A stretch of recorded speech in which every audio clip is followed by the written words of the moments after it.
Dan selanjutnya kita akan terhubung dengan Direktur Gempa Bumi dan juga Tsunami BMKG, Bapak Daryono. Selamat pagi, Pak Daryono. Pagi, Mas. Halo pagi. Ya. Ya, Pak Daryono, mungkin bisa Anda jelaskan kepada kita semua sejauh ini berdasarkan tadi rilis yang disampaikan oleh BMKG bahwa perkiraan tsunami ini akan sampai di Indonesia paling cepat itu pada pukul 14.52 waktu Indonesia Tengah. Sejauh ini antisipasi apa yang perlu diwaspadai atau perlu dilakukan oleh warga, Pak Daryono? Iya, gempa Kamchatka tadi pagi berkekuatan 8,7 berpotensi tsunami, dan ini disebabkan karena patahan yang terbentuk di dasar laut itu merupakan patahan naik, dan implikasinya adalah terjadi gempa berpotensi tsunami. Dan berdasarkan laporan Pacific Tsunami Early Warning Center di Hawaii, gempa ini akan menimbulkan tsunami di Rusia, Jepang, Alaska, Filipina, Hawaii, Guam, serta sebagian wilayah Indonesia.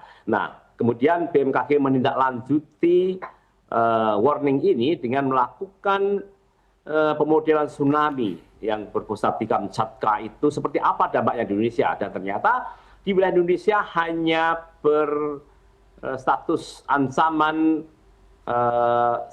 waspada. Artinya tsunami yang terjadi diestimasi hanya setinggi kurang dari setengah meter. Dan itu terjadi di Talaut, Gorontalo, Halmahera, Manokwari, Raja Ampat, Biak Numfor, Supiori, Sorong, Jayapura, dan Sarmi. Tetapi pulau-pulau yang berdekatan dengan tempat-tempat yang kami sampaikan tadi, itu statusnya adalah sama atau berdekatan. Dan masing-masing tempat tersebut memiliki waktu tiba tsunami yang berbeda-beda. Seperti Talaut itu pukul 14.52 waktu setempat. Kemudian juga Gorontalo bagian utara itu 16.39 menit. Kemudian Halmahera Utara pukul 16.04 menit. Kemudian Manokwari 16.08 menit. Raja Ampat 16.18 menit. Kemudian Biak Numfor 16.21 menit.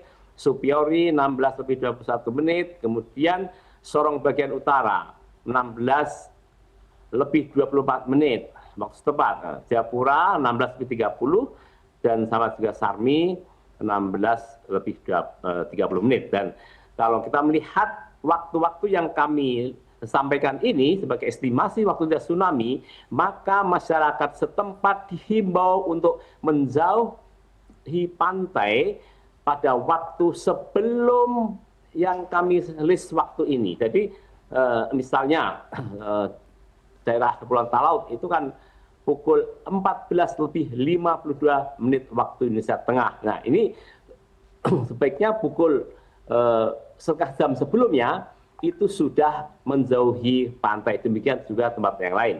Untuk waktu-waktu yang kami sebut tadi, sebaiknya sebelum waktu yang kami sebut itu sudah menjauhi pantai. Nah, demikian, Mas.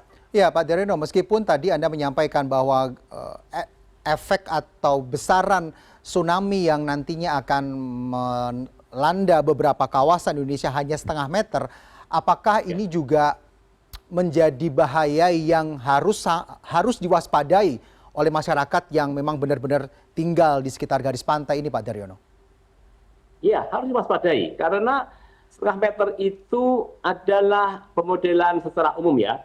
Tetapi ketika dia masuki pantai yang berbentuk sorong atau teluk yang sempit, ada kemungkinan tsunami itu ketinggian meningkat. Sehingga ini yang patut kita waspadai. Sehingga ini penting bagi masyarakat agar menjauhi pantai dengan tidak panik ya. Tetap kita memiliki waspadaan yang tinggi. Tidak panik tetapi sebaiknya menjauhi pantai. Demikian, Mas. Oke, sejauh ini bagaimana koordinasi dengan pemerintah daerah di beberapa wilayah tersebut dan juga dengan BPBD di wilayah tersebut, Pak Daryono? Informasi seperti apa yang disampaikan? Ya, kami begitu mendapatkan data-data pemodelan ini, kami langsung berhubungan dengan kantor-kantor BMKG di daerah, menginformasikan terkait dengan potensi ini, dan memerintahkan segera agar masing-masing unit pelaksana teknis BMKG segera kontak BPBD terkait dengan upaya-upaya memberikan arahan kepada masyarakat pesisir untuk menjauhi pantai pada waktu sebelum waktu-waktu tiba tsunami yang kami sebutkan itu.